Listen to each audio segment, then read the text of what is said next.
पक्ष में 288, विपक्ष में 232। प्रस्ताव स्वीकृत हुआ और विधेयक यथा संशोधित पारित हुआ।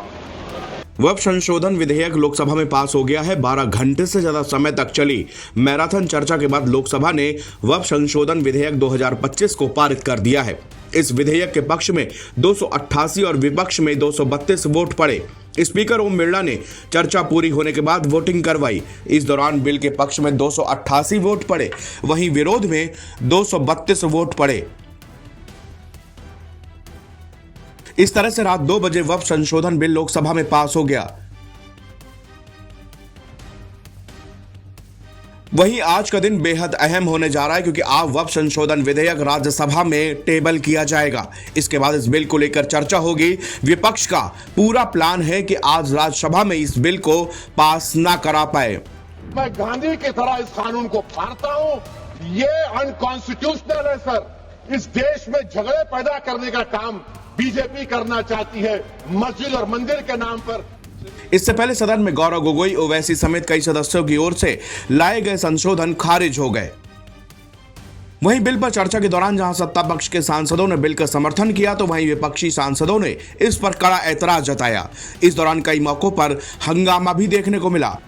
AIMIM सांसद असदुद्दीन ओवैसी ने अपनी बात रखने के बाद वक्फ बिल को फाड़ दिया, जिस पर सत्ता पक्ष की ओर से सवाल उठाए गए।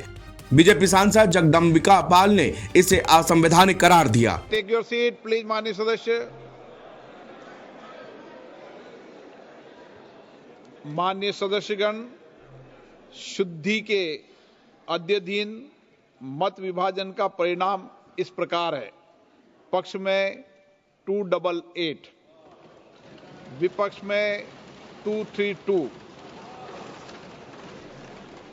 प्रस्ताव स्वीकृत हुआ और विधेयक यथा संशोधित पारित हुआ।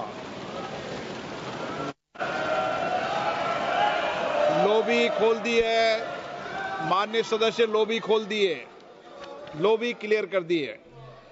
अब हम आइटम नंबर 13 सभा के निर्णय के लिए ले रहे हैं।